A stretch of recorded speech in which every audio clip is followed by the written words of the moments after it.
سمینا madam, اس کی کوئی ضرورت نہیں، مجھے بس تمہاری فکر ہے۔ کالج میں زیادہ تر بڑے گھروں کے بگڑے ہوئے بچے ہیں اور میں نہیں چاہتی کہ میرا بھائی کسی غلط سنگت میں پڑے۔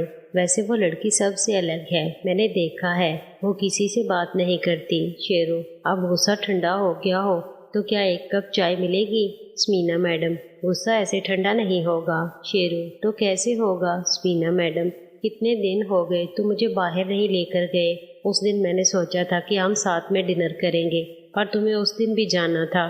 شیرو، لو، اس میں کون سی بڑی بات ہے، ہم آج ہی چلتے ہیں، چلیں کپڑے تبدیل کریں۔ سمینا میڈم، ابھی پہلے چائے پی کر پڑھائی کرو، ٹیسٹ آنے والے ہیں، اسٹڈی کرنے کے بعد چلیں گے، ابھی بہت ٹائم ہے۔ اس کے بعد میم کے ہاتھ کی چائے اور اسٹڈی کرنے کے بعد ہم ڈنر کرنے کے لیے نکل گئے۔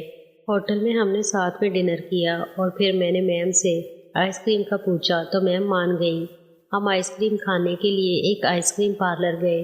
وہاں میم کو ایک چیئر پر بٹھا کر میں آئس کریم لینے گیا تو کاؤنٹر پر ایک لڑکی مل گئی جس سے میں پہلے ایک بار مل چکا تھا، لیکن ابھی اس کا چہرہ میری طرف نہیں تھا، مگر سائیڈ سے ہی میں اس کو پہچان رہا تھا۔ جیسے ہی میں کاؤنٹر پر آرڈر دینے لگا تو اس نے میری طرف دیکھا۔ لڑکی، او ہیلو، کیا بات ہے، کیسے ہو تم؟ مجھے پہچانا؟ میں ناہیدہ کی دوست صبا۔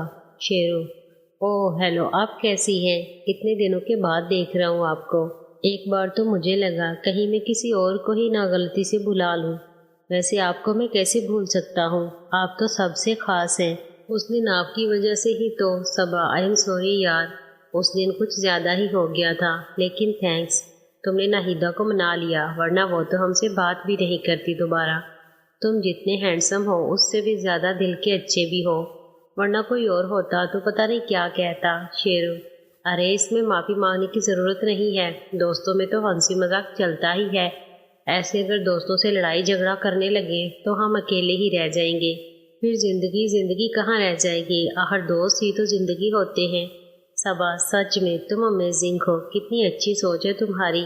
ناہیدہ بہت لکی ہے جسے تم جیسا بوائے فرینڈ ملا، سچ میں یار تم ایک کمپلیٹ پیکج ہو، مطلب پرفیکٹ ہو، کاش کہ تمہارے جیسا مجھے بھی کوئی مل جائے۔ شیرو، آپ کچھ زیادہ ہی تعریف کر رہی ہیں میری، میں اتنا بھی اچھا نہیں۔ صبا، تم کیا ہو میں اچھی طرح جانتی ہوں، ہیرو جیسی پرسنالٹی، اتنی اچھی سوچ، یہ مضبوط جسم جو لڑکیوں کو اچھی طرح متاثر کر سکتا ہے، کیئرنگ نیچر، اور شیرو اور صبا شرماتے ہوئے، اور کچھ نہیں، تمہارا کوئی بھائی وغیرہ نہیں ہے کیا، یا کوئی تمہارا دوست جو تمہارے جیسا ہو؟ شیرو، کیا کرو گے، ویسے میں اکیلا ون پیس ہوں، میری کوئی کاربن کاپی نہیں ہے۔ صبا مایوس ہوتے ہوئے، کاش کوئی ہوتا تو۔ شیرو، تو صبا بنا وقت برباد کیے اسے اپنا بوائے فرینڈ بنا لیتی۔ شیرو، ہاں ہاں ہاں، آپ بھی کمال کرتی ہیں، ویسے آپ اتنی خوبصورت ہیں کہ آپ کو مجھ سے بھی اچھے اچھے مل جائیں گے۔ صبا، مجھے بس تم چاہیے ہو، میرا مطلب ہے صرف تمہارے جیسا چاہیے۔ شیرو، اب تو مشکل ہے، ہاں اگر کوئی مل گیا تو بتاؤں گا، ویسے مجھے یقین ہے آپ جیسی خوبصورت لڑکی کو کوئی مجھ سے بھی اچھا ہی ملے گا۔ صبا شرما گئی، اتنی بھی کوئی خوبصورت نہیں میں، ناہیدہ مجھ سے کہیں اچھی ہے۔ شیرو، وہ تو ہے ہی، لیکن آپ اپنی جگہ خوبصورت ہیں، پتہ ہے آپ کے گروپ میں مجھے سب سے اچھی آپ ہی لگی تھی اس دن۔ صبا، تو تم ہی بن جاؤ نا میرے بوائے فرینڈ۔ شیرو، کیا؟ صبا، آج کل تو ہر کوئی 2 2 3 3 گرل فرینڈ بنا لیتا ہے، تو کیا تم نہیں بنا سکتے؟ ویسے میں تمہیں زیادہ تنگ بھی نہیں کروں گی۔ شیرو، آپ یہ کیا کہہ رہی ہیں، اگر ناہیدہ کو پتہ چلا تو پتہ ہے کیا ہوگا؟ صبا، ناہیدہ کو میں کچھ نہیں بتاؤں گی اور تم بھی مت بتانا پلیز، ہاں کر دو، دیکھو میرا کوئی بوائے فرینڈ نہیں ہے، میں تو بس سب پر امپریشن جمانے کے لیے کسی کو بھی تھوڑی بہت لائن دے کر اپنا بوائے فرینڈ بنا کر سب کے سامنے لے جاتی ہوں، لیکن اس سے زیادہ کچھ نہیں، میں قسم کھاتی ہوں میرا کوئی بوائے فرینڈ نہیں ہے، پلیز تم میرے بوائے فرینڈ بن جاؤ۔ شیرو، یہ نہیں ہو سکتا، میں ناہیدہ کو دھوکہ نہیں دے سکتا۔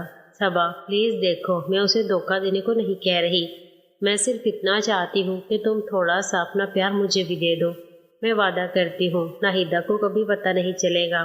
شیرو، دیکھیے آپ پتہ نہیں مجھے کیا سمجھ رہی ہیں، پر میں ایسا نہیں ہوں، آپ بہت اچھی ہیں اور خوبصورت بھی، آپ کو ضرور آپ کا من چاہا بوائے فرینڈ ملے گا، آپ تھوڑا صبر کریں۔ صبا، صبر ہی تو رکھا تھا، پر جب سے تمہیں دیکھا ہے بس تم ہی میرے خواب و خیالوں میں ہو، ناہیدہ سے کئی بار کہا ہے کہ وہ تمہیں ایک بار پھر بلا لے، لیکن وہ میری سنتی ہی نہیں ہے۔ پلیز مجھے تھوڑا سا پیار دے دو۔ صبا کے بار بار اس طرح ریکویسٹ کرنے سے میرا من پگھلنے لگا تھا۔ اس کی وہ سرمئی آنکھیں مجھے کمزور کر رہی تھی۔ کسی عورت کا سب سے بڑا ہتھیار اس کے آنسو ہوتے ہیں، میں نے یہ سنا تھا، اور اکثر میں اس ہتھیار کے آگے ڈھیر ہو جاتا ہوں۔ شیرو پلیز یار، خود کو سنبھالو۔ میں ایک عام سا شریف لڑکا ہوں اور آپ ایسے۔ ٹھیک ہے، میں آپ کا دوست بن سکتا ہوں، لیکن صرف تب تک جب تک آپ کو کوئی اور بوائے فرینڈ نہیں مل جاتا۔ اس سے زیادہ کی امید مت رکھیں مجھ سے۔ میرے اتنا کہنے سے صبا کے چہرے پر جیسے خوشی جگمگانے لگی۔ اس کی آنکھیں چہرے سے زیادہ مسکرانے لگیں۔ صبا اوہ تھینک یو ویری مچ۔ صبا نے وہی خوشی سے اچھلتے ہوئے مجھے گلے لگا لیا اور میرے گال پر کس کر دیا۔ زیادہ لوگ تو نہیں تھے وہاں، لیکن پھر بھی کچھ نے تو یہ دیکھ ہی لیا تھا۔ صبا کو جب احساس ہوا کہ ابھی اس نے کیا کیا ہے، وہ بھی شرما گئی اور اس کا چہرہ جھک گیا۔ دیکھنے میں سب کی استاد یعنی کہ لیڈر لگتی تھی اپنے گروپ میں، اور آج ایسے شرما رہی تھی۔ مجھے پہلے تو اس کے کس کرنے سے حیرانگی ہوئی، پر اس کو شرماتے ہوئے دیکھ کر میرے چہرے پر مسکان آ گئی۔ شیرو یہ کیا تھا سب کے سامنے یہ سب؟ صبا نظریں جھکاتے ہوئے سوری، وہ مجھے پتہ ہی نہیں لگا کب یہ۔ سوری، مجھے اپنی خوشی کنٹرول کرنی چاہیے تھی۔ شیرو کوئی بات نہیں، ہو جاتا ہے، پر خود پر قابو کرنا بھی آنا چاہیے۔ صبا میں آئندہ سے خیال رکھوں گی۔ شیرو ویسے کس کے ساتھ آئی ہو یہاں؟ صبا میں اکیلی آئی ہوں یہاں، قریب ہی میرا گھر ہے۔ اور تم؟ صبا کے اس سوال سے مجھے سمینا میڈم کی یاد آئی، وہ یہیں پر تھیں اور انہوں نے سب دیکھ لیا ہوگا۔ شیرو اوہ شٹ، میں یہاں باجی کے ساتھ آیا تھا، مر گئے، مجھے جانا ہوگا، پلیز تم بھی نکلو، پتہ نہیں اب کیا ہوگا۔ وہ یہیں بیٹھی ہوئی ہے۔ میں نے سمینا میڈم کی طرف دیکھا تو وہ ہماری طرف ہی دیکھ رہی تھی، اور ان کے چہرے سے ہی ان کے غصے کا پتہ چل رہا تھا۔ میں نے جلدی سے آئس کریم لی اور سمینا میڈم کی طرف چل دیا۔ صبا بھی پلک جھپکتے ہی غائب ہو گئی۔ سمینا میڈم کون تھی یہ؟ بڑا چپک رہی تھی اور سب کے سامنے یہ سب، بڑی بے شرم لڑکی ہے، اور تم بھی کیسے اس کے ساتھ اتنی دیر سے لگے ہوئے تھے؟ ہے کون یہ؟ شیرو وہ کوئی نہیں ہے، آپ وہ سب چھوڑیں، وہ پاگل ہے۔ مجھے تو خود غصہ آ گیا تھا، اس نے ایسے اچانک۔ سمینا میڈم پتہ ہے جو غصہ آ گیا تھا، اتنی دیر سے ہنس ہنس کر باتیں کر رہے تھے، تب تو غصہ نہیں آیا۔ کب سے چل رہا ہے اس کے ساتھ چکر؟ اور یہ اپنے کالج کی تو نہیں لگتی، کون ہے؟ کہاں کی ہے؟ کیسے جانتی ہے تمہیں؟ شیرو آپ ایسے ہی شک کر رہی ہیں، اصل میں وہ میری باجی کے کالج میں پڑھتی ہے، ان کی فرینڈ ہے، باجی کے ساتھ ہی ملا تھا اس سے۔ وہ پچھلی بار اس نے میرے ساتھ ایک مذاق کر دیا تھا جس سے میں غصہ ہو گیا تھا، اسی کی معافی مانگ رہی تھی، کیونکہ باجی نے بھی اس دن سے اسے بلایا نہیں، تو اس لیے وہ مجھ سے معافی مانگ رہی تھی۔ میں نے معاف کر دیا اور وہ خوشی کے مارے میرے گلے لگ گئی۔ سمینا میڈم تم جھوٹ بول رہے ہو۔